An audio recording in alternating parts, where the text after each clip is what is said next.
colorist Andy Lecomte. She's really cool. She's got a great following, and she's super sweet, and she's super motivated, and she travels and she does education, and she goes all over the world. And I just kind of wanted to get a little perspective from inside the salon, which we don't hear a lot about on Lost Hairdressers. So I'm really excited. So she's in West Hollywood, and she does a lot of like the celebrity type clients. So if there's anything you guys want to know from her angle, from her end, here in Los Angeles, she'll be a good resource. And she should be signing on soon. And we're going to hang out until then. Here she is, guys.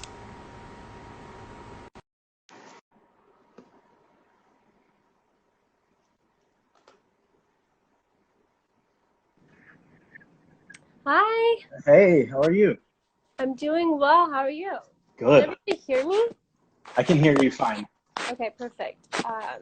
Sorry, I was on the phone with a client. I'm doing these like home kits, and she just needed help with how to mix the base, what I mixed in the kit, and everything. So Oh, cool. we were just taking care of that. Nice.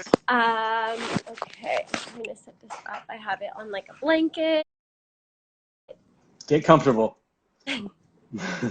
How are you guys? Sorry, I'm a little bit.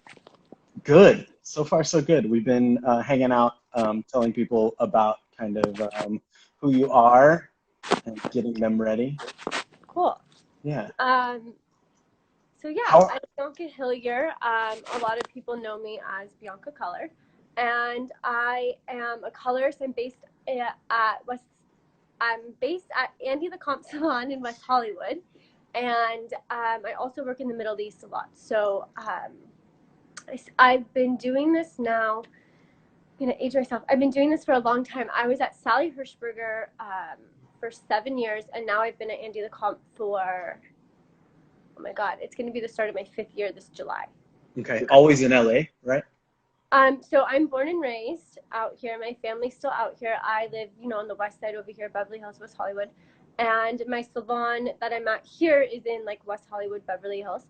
And so with Sally Hirschberger, I grew up in Pasadena, which is probably, for those of you guys who don't know, it's like 40 minutes away or so, and well, without traffic. And so when I went to beauty school at a city college near my house, and my teacher, her name was Gloria Visor, one of my teachers. And in California, beauty school is 1,600 hours. So when I was about to graduate, I told her like, hey, I want to make a lot of money. I want to work on the west side. This is what I want to do. I'm going to be the best. Mm-hmm. So she used to do, Gloria Visor, she used to do Marilyn Monroe, James Dean. Wow. That's her whole era. She's actually retired now. She would kill me if I said that. And she was teaching at your school? So she taught at my school, yes. And she was our teacher, and she was like really well known for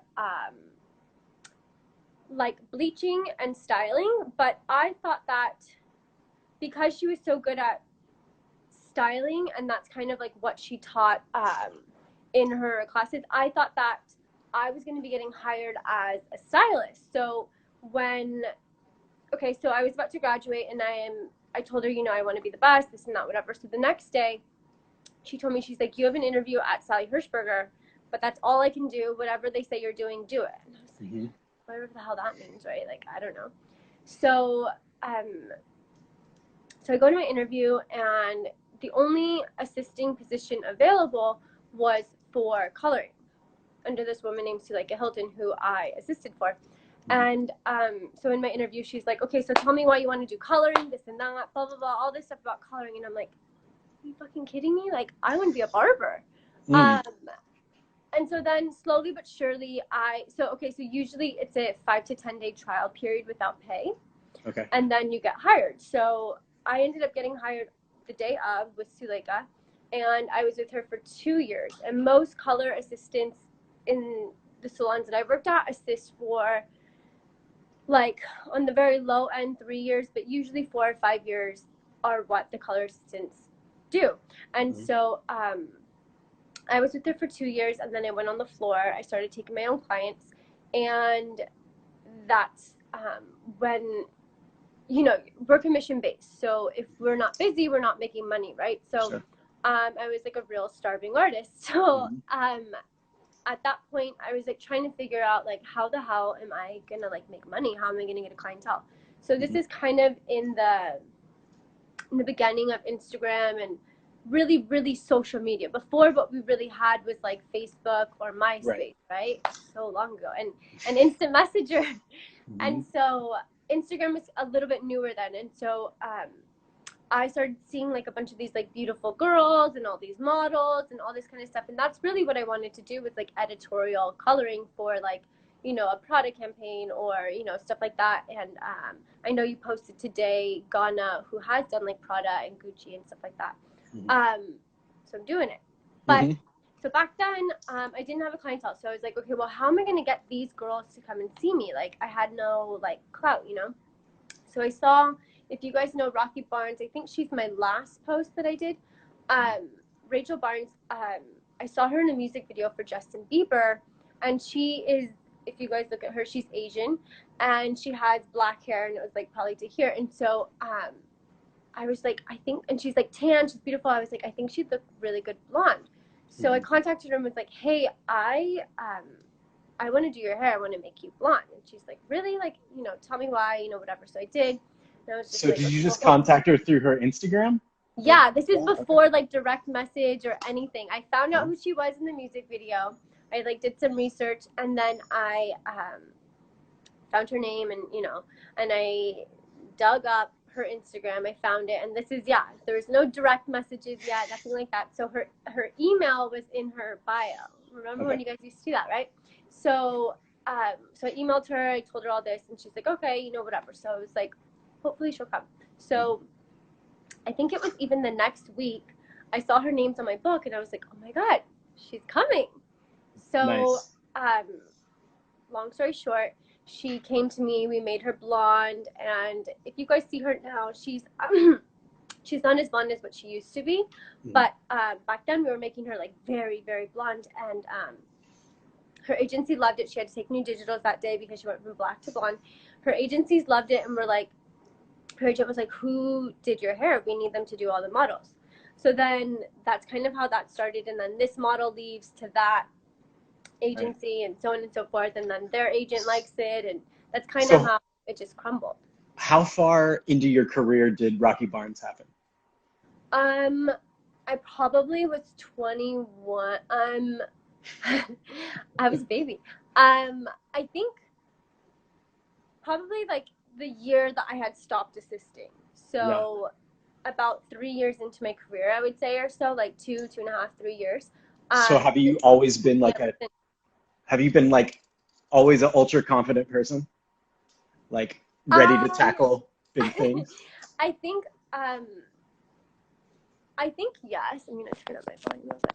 I think I'm fairly confident, but you know, everybody has their own doubts, and everybody is probably their own worst critic and all that kind of stuff. But for me, I think if you're not confident in your work, then you're probably in the wrong line of work, right? Like if you can't trust yourself in what you're doing, that you're going to do it great, or at least how you want it to be great, then you should not be doing that.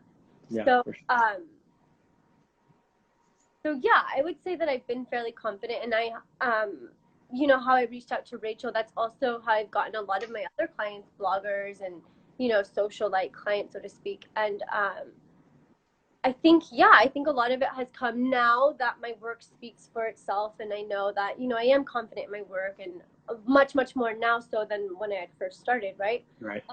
So now I'm so lucky that a lot of work comes to me opposed to me having to reach out. But I would say at first, like, I didn't have any, you know, any stature to even back myself up. So I'm really lucky that she even came to me. Yeah, no, that's amazing. What made you want to do hair? Has it always been on your mind? I know you started quite young. Yeah, so I graduated high school when I was 17, and then I took the summer off, and then I went straight into beauty school. Beauty school, I went for 10 hours a day, and then I graduated in 10 months, and then I got hired at Sally's 2 days after I graduated. So I wanted to do hair ever since I was little. I'm number 2 of 4 kids, and our parents we have like tons of home videos, and I've been telling everybody I have to find this video because it's like still on like VHS or whatever. We need to like convert them all. But when I was little, my parents would ask like, oh, you know, what do you guys want to do when you're older? And my older sister, she's like 5'1". She's like, oh, I'm gonna be a professional basketball player. They're like, Nice. okay. And then, my brother, he's like, oh, I'm gonna be a bus driver. My older sister, she's like a third grade school teacher. My brother's like a real estate agent and everything, and so he's in real estate. And so they asked me, they're like, what do you want to do? And I was like, well, I'm just gonna do hair. And they're like, well, whose hair are you gonna do? I was like, well, like just like the models and the movie stars. And they're like, okay. And I was probably like 6 years old, 7 years old, I don't know. And I'm lucky that ever since then I've been able to do what I want. And growing up, it was actually a little bit, it wasn't, my parents weren't against me going to beauty school, but I was always really good at sports. When I was young, I got like most athletic in the yearbook. I like did track and basketball, and I was like team captain and varsity all 4 years for track and stuff. And so I had some track scholarships, and school came like very easy for me. I was put up when I was really young, and so my parents were kind of like, well, are you sure that you don't want to like fall back on hair and go to university and like try to sort something out that way? But for me, like I said, school came very easy for me, and I didn't like going to school. I got bored very easily, and I was in hard classes and stuff, and school just it's for some people and it's not for others. And so I felt like if I had the option to go to classes, there was absolutely no way I was going to be there. So I also think another thing, like we always went to like nice, beautiful salons growing up, but I think, there's obviously different like calibers, and my salon that I work at now is very high end, and I think my clientele is very high end. And I think my parents, like I said, we never went to like awful salons or anything. We went to beautiful, like very successful people, like amazing artists who I still keep in touch with to get our hair done as when I was younger and stuff. But I don't think they understood like to the extent of which like I can make this a career in terms of like I'm educating now. Right. Social media is a whole other thing where we get sponsors and we get paid for this, where that was like not a thing when I was 10 or even 18 really, So they're super proud, but I think at first it was a little bit weird for them because my older sister went to university, my younger sister went to school as well, my brother, and so and both my parents did too. That's where they met. So I think they were a little bit standoffish about that. Yeah. Right. But now, I mean, they're super proud, and I do my mom's hair all the time. Yeah, it's interesting. You've tackled the social media thing so well. It seems like you've got a great following. You know how to play this social media game. What you see a lot in the editorial world is people who do really, really big things, but are relatively unknown. You see people who are doing like Italian Vogue who have like 6,000 followers, which is super crazy. Like, what do you think that they could do to increase that? Okay, social media, like as we know, it is the whole job in itself, right? It is so time consuming, and during this whole time being locked down, I've really been able to like kind of get back to my roots with the whole social media thing, because like I've been wanting to reach out to you because I've been following you forever. And in terms of like confident, I was never like, oh, I'm not good enough. It wasn't like that, but it was just like I'm kind of timid and shy, and then on top of that, like I don't have time because I'm in the salon all day, and like the last thing, like I don't wear makeup in the salon, and the last thing I want to do is like go and like look cute on social media and try to like influence people, in a positive way.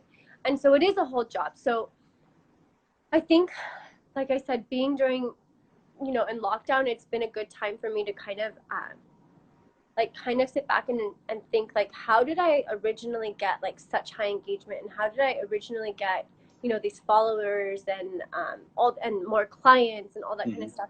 And what it really came down to, for me at least, what I was thinking is that it's really the engagement and the amount of time that you're putting into it, because I was getting so much engagement and so many more followers like in clusters at once, so to speak, when it first started. And yes, I know the algorithm has changed and all that kind of stuff, but I'm gonna get some water.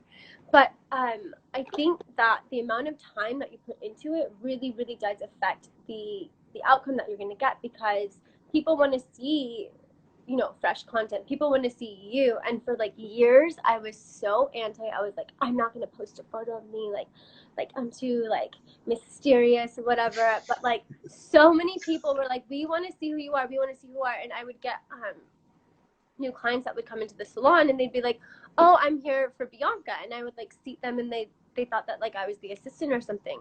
Because one, I was like super young, but two, and then I'd be like, oh, I'd like go and shake their hand. They're like, oh, I'm here for Bianca. And I'm like, yeah, that's me. And they're like, oh my God, I didn't know what to expect. And a lot of people thought I was going to be blonde. A lot of people thought I was going to be older. And so I think, like I said, I think it's really putting yourself out there and actually engaging and putting time into it. And it is a whole job in itself. And as I've had all this time, you know, to not be in the salon, to not be with clients every day, I've been able to actually put the effort that I should be doing every day, even when I am working in the salon. And I have been noticing a huge, huge difference during this quarantine. I have gotten more followers. I have gotten a lot more engagement. And I think personally, it's because I'm putting the time into it. So everybody is different. Every account is different. So what works for me would need to be a little bit tweaked for you, and so on and so forth. So I think, you know, big things are like hashtags and, you know, who you're tagging and who you're wanting to work with and who you are like portraying yourself to be, because essentially this is like a persona and a character that you're creating. So sure, you're, you know, you have the whole aesthetic thing like totally down, and you have to like really make sure that you're portraying who you want to for people to perceive. I definitely was not trying to have me as Clint Mattoni be a part of this. I was always trying to just have it be something else. But there comes, I mean, if I was going to start doing interviews, which has started during this quarantine, there was no way I was going to really be able to hide. I know. Personally, like I said, I've been following you forever, and like since I started my page years ago, and I never knew who you were. I didn't know what you looked like. I didn't know if you were a girl or a guy. Yeah, so I totally get it. It's pretty. It's been okay, and it's a weird thing to kind of step in front of the camera. Like my own personal page, I've never really pushed to be like a thing, but Lost Hairdressers has always been kind of my passion. Did you notice as the algorithms changed on Instagram, did you notice like a slowdown in your followers? Yes. Yeah. It's been crazy. Not just with following either, with like engagement. For instance, like, and even now I'm still struggling, but I've gotten it up a bit more. But like, for instance, if you scroll back into my page, maybe even 2017, say, I don't know, like I was getting like 100 and 200,000 views on my photos and like thousands of likes on my videos, and then thousands of like on my photos. And now, because the algorithm, it's forever changing. Before it was like, it was changing, but it was kind of like a set way that the mechanics of Instagram was like showing your photo to people based on, you know, what hashtags you were tagging and, you know, who was following you and all that kind of stuff. And before even your photo was just popping up, if you're following me, my photo would come up in like chronological order. If I posted today, you were going to see that if you kept scrolling. But now that's so different. So now my not just me, but everybody, our work isn't even shown to all of our audience, so to speak. And so it's, I mean, that's kind of upsetting too, because these people are also following us for the content that we are providing. But I don't know about you, but I'm not constantly searching out the people that I'm following to see their work. Like, I kind of expect, and even though I know this, I kind of just expect it to kind of show up for me when it doesn't.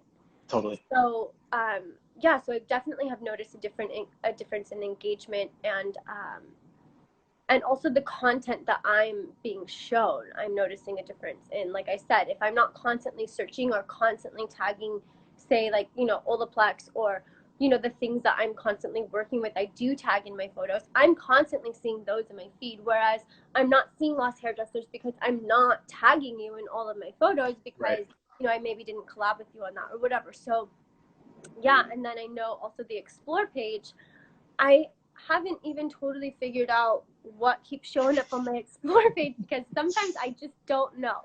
And before, all my clients would be like, oh, I saw this on the Explore page, and like would, you know, shout me out and like tag me or whatever and send it to me and tell me all this stuff. And like now it's very rare, at least for me, that I know that I've showed up on somebody's Explore page, which was also like, my work is very like eye-catching, whether it's the cotton or, you know, I work with these beautiful women. It is eye-catching, and men, it's eye-catching. So if it was on the Explore page, more than likely I would have clicked on that. So I think somebody else would have too. Right. But that's not even an option now. So Yeah. it's definitely different. It seems like they want you to pay to be seen by your own audience. No, yes, I agree.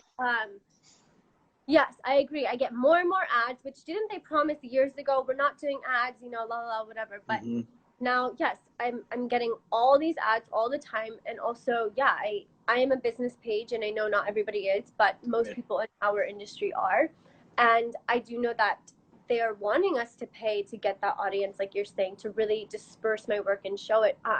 So technically, they made more of a job out of Instagram because I'm having to like promote and pay even more than what we are already doing. Yeah, they're treating it that way, yet if there's a problem with your Instagram, it's nearly impossible to get help to. Yeah, and I'm like, agreed. Insane. And so I don't know, you know, it is upsetting, and then there's this whole like TikTok thing where I'm like, first of all, what the fuck's going on? I don't even know what's going on. Like, you don't know what's going on. Like, are you gonna have to sign up for TikTok now, or? So I have a TikTok. Okay. I have, I don't know, like 5 posts. I'm Bianca Colors with an S, same as Instagram with an S. I'll have to find you if you have one. I don't yet. I'm not doing these like dances and stuff, and I don't know how I feel about these, like, you know, I don't know how I feel about it, but I do know that that's kind of the next wave that's happening right now. And personally, I do think it's going to be more of like a fad opposed to like a long-lasting trend or whatever you want to call it. I think it's going to be a little more short-lived than Instagram, and I think it kind of happened at the right time when it started to grow because of everything that we're dealing with lockdown and stuff. So I think if there ever was a time for that, or like Vine, I think this was the time. Right. But once we're up and running again, do I think it's going to be like a thing? I don't know. But right now it is. And so I signed up, and we'll see how that goes. See what happens. So I'm going to tap into your expertise a little bit more. If you were one of these French editorial hairdressers who's got limited exposure, what would you do for yourself at that point? Say you've done all the cool things, but you need a following now. So it's hard to grow now, especially because of everything that we're talking about. But I think, like I said, really putting time into it is like the biggest thing that you can do. And I would say talking to somebody who's maybe their aesthetic or their following or, you know, their brand as a whole you like or admire, I would say maybe get in touch with them and kind of, you know, see what they're doing, or kind of watch what they're doing and adapt and kind of learn from what you're watching them do. Right. I think that's a big thing. I think, you know, if it's somebody who is established and has all this, but they don't have like this like online cloud, so to speak, I think that they need to start getting all their creative work and content that they do have and putting it together in this, you know, Instagram portfolio, so to speak, and creating something that they would want to look at. Yeah, and it seems like too, a lot of these, you know, they're creatives, and they don't necessarily feel like they want to be in front of the camera. They want their work to speak for itself.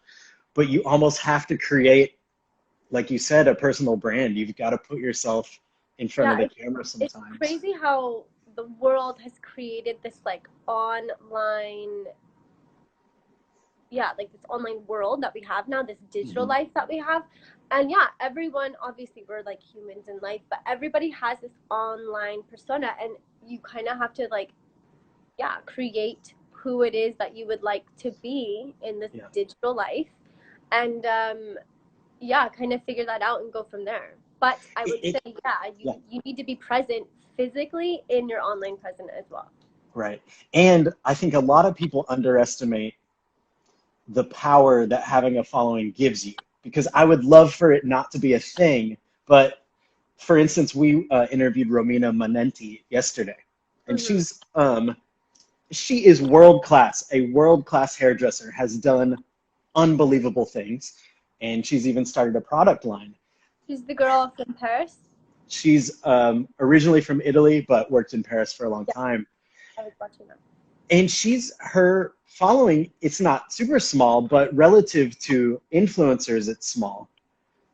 But she has a product line. So if you decide to pivot in your career, having a gigantic following is going to give you the power to pivot. Oh my God, it's really crazy, right? So if you guys know who Guy Tang is, I'm sure you do. He I don't know if I do, actually. Tell me about it. He's kind of been like the first hair, at least from what I know. To me, he was like the first hair internet sensation. He like had so many YouTubes. His Instagram has, I think, over 1 million followers or something. He is also super talented and really good.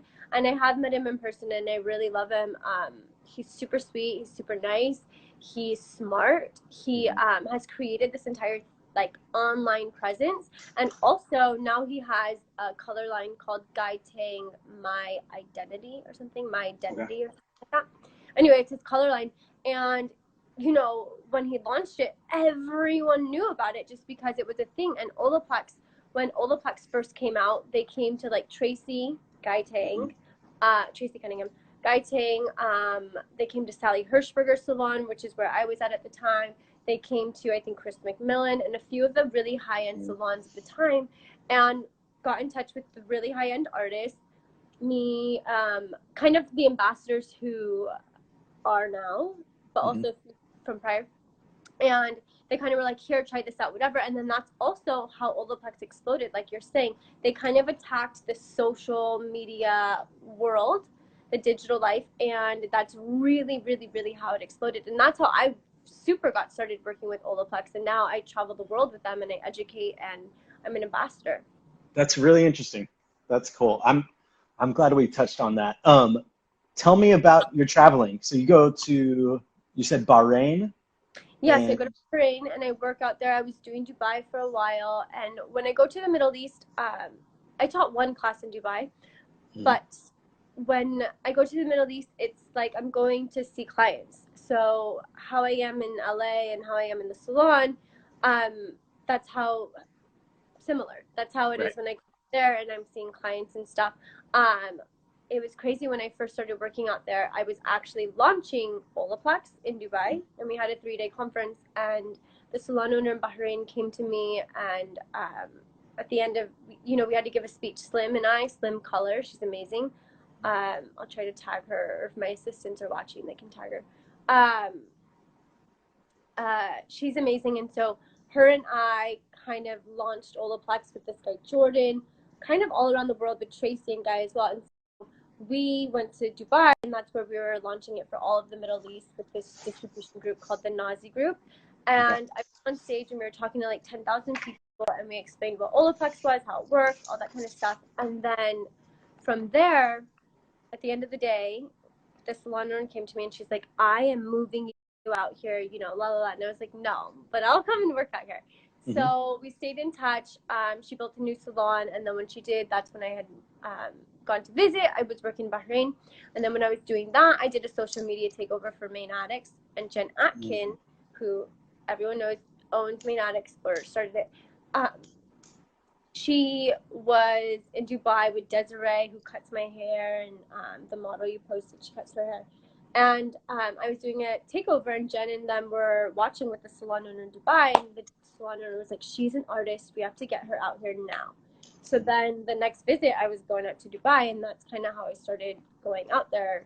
So yes, I think, you know, social media has definitely expanded my presence. And then, as you're saying, me having a following really instigated, I think, Olaplex to want to work with me more, as well as, you know, Main Maddox, which then turned into the Middle East. So it's been like a whole kind of cookie crumbles type of thing. And I educate all over. So I've taught a class. I always teach my balayage. Everybody wants to see the balayage with the cotton.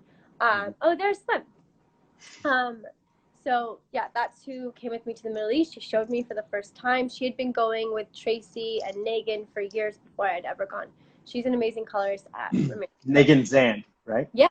Okay, yeah, she's at Benjamin, yeah. Cool. So Slim was her assistant over at Sally's. That's where I met Slim. We were assisting together, and that's kind of how her and I got in touch. And so, so I've educated. Slim actually moved to Australia, and she works at a salon, or did work at a salon called Edwards and Co. And now she's back in LA. And before she had moved out there, she had gotten me in touch with some people, and I actually taught a class in Australia, in Sydney, Australia, at a place called Edwards and Co. I taught my balayage class there. I've taught, my last class I did was actually through Olaplex, right?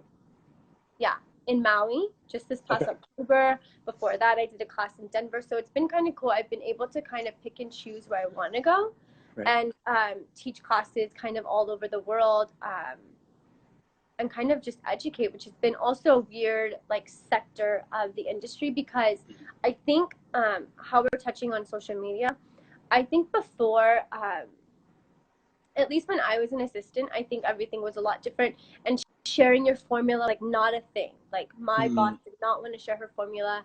I think Megan didn't really want to, and like a lot of people had what we know now is kind of like the older hairdresser mindset, where like before that was like, you don't share, like, this is my client and this is mine. And that's also how the kind of mindset was at Sally Hirschberger. And then as social media started becoming, more and more popular and more of a thing to get, I guess, education from, it's become like cool to want to help somebody and like share your formulas and all that kind of stuff. So I think everything also shifted with social media in the industry. And then, as we're saying, having a following then also instigates these salons all over the world to be like, wow, who is this girl? I want to, she has this following and she has these brands backing her and she's an ambassador and all this kind of stuff. She must be doing something right. Maybe she should come and teach a class, Yeah. So you said from the start, when you talked to your hair teacher, you were like, I want to make money and I want to be the best, right? Yes. So what propels you to keep going? Is it a point now where it's just like the money's really good and it's like driving you further? Has being an educator now brought another aspect into you? Or like what pushes you forward to keep going? So, I mean, like I said, I always wanted to do hair since I was little. I love doing hair. I am now allergic to the bleach. Okay. So I've developed an allergy quite some time ago. I want to say like 7 years ago now or something. So it is a lot more difficult for me now than it was before, because I have like severe asthma and, I'm itchy. Like, when you have allergies, every symptom, that's kind of what happens to me. And so it's a lot more difficult. And I guess as a kid or even as an assistant, you don't think that that's ever going to happen to you, right? Sure. Like, stupid. Why me, So weird. So when I originally started doing classes, at first, like I said, there's this old mindset of like teaching hair is like lame and this and that. And like, as we've said, that it's totally changed as the years have gone. So at first I was very anti me getting in front of the camera, very anti me teaching. I didn't, want to do that. But then I realized, this is what I do to pay my bills, right? This is how I make a living. Also, this is what I love. And so more and more salons or places, countries, people had kept reaching out saying, I really want to learn how you balayage. I really want to learn how you do your bleach and tones. I really want to learn, la la la. So at first I was like, no, not happening. Like, maybe, whatever. And so then finally I said, okay, well, if I'm going to do that, this and this and this is what I want, and this is what I need if I'm going to go to your country and do this for you. And it was like that. And I was like, maybe this is my way of adapting to my allergy, because, I'm not teaching classes every week or even every month. But when I do teach a class, I try to take some time off and I try to go places that I've never been. So like, I had never been to Sydney, Australia. I had never been to Denver, which is where one of my assistants has lived. I went to Chicago, where my brother lives. I got to see him. And so I'm good about taking time off. Maui, Oahu, my best friend's from Hawaii. So I take like a week or so off. And I spend time, also my assistants had never been to any of these places ever. So I've kind of been like showing them and showing myself the world. So I've been thinking like, well, if I can get paid to travel, and then in this travel, if I do one class, right, which is one model with one bleach job, so to speak, then it takes away a week of work where, say, I'm doing 10 to 15 clients a day, say 10 of those are bleach, right?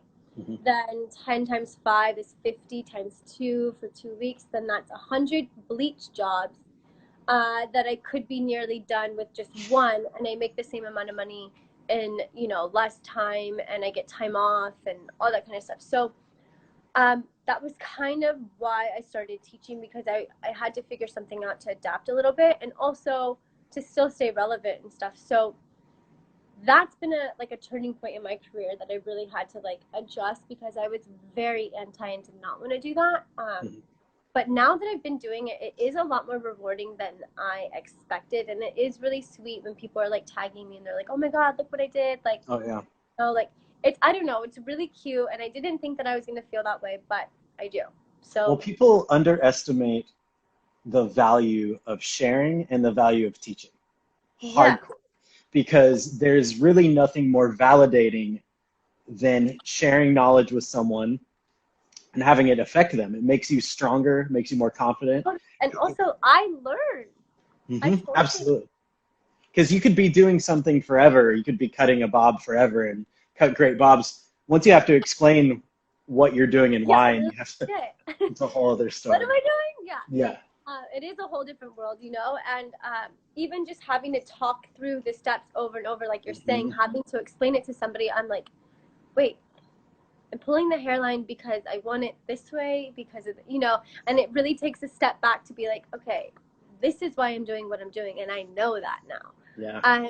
So yeah, I do learn a lot when I teach as well. Do you see that this is going to, are you going to be able to pivot off this? Like, say you want to do less and less in-salon stuff. Do you think you'll do more and more education? I think it all depends, right? It depends on what I want to do. And for now, I'm like good and I'm set with what I'm doing, meaning salon work, sometimes traveling, sometimes education traveling, and then constantly working with brands. I think the best thing for anybody is to continuously expand your brand. So for me, I need to like, during this lockdown, I really need to like sit back and I need to like figure out what is the next step.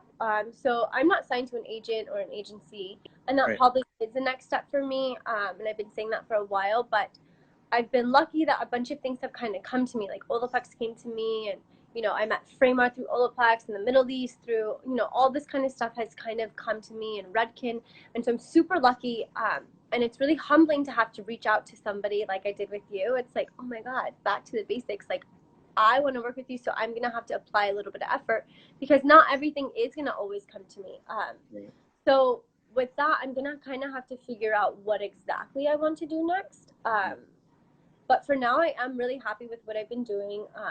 I love my clients that I have in the salon. Honestly, I'm so lucky. My clients are fucking cool. Like, my assistants are amazing.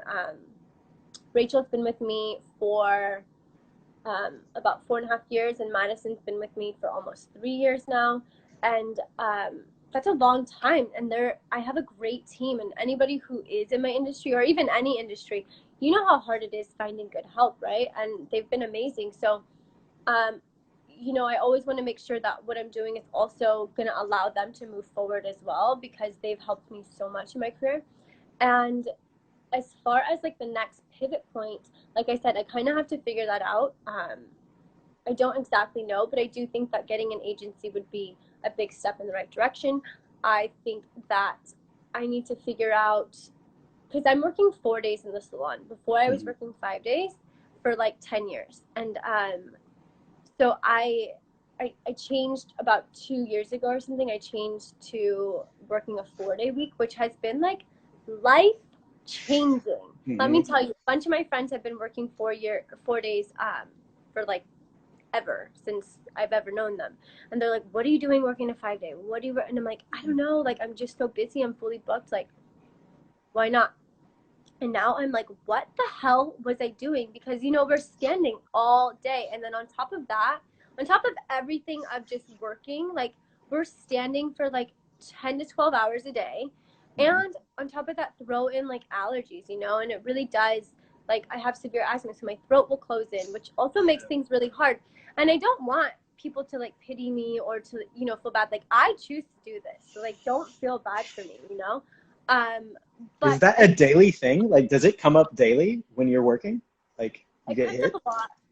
Wow, that's I crazy. know, but I'm working on it. I have a really amazing doctor. He's a naturopath. I love him. I get like ozone treatments, which is very like anti-inflammatory, like IVs all the time.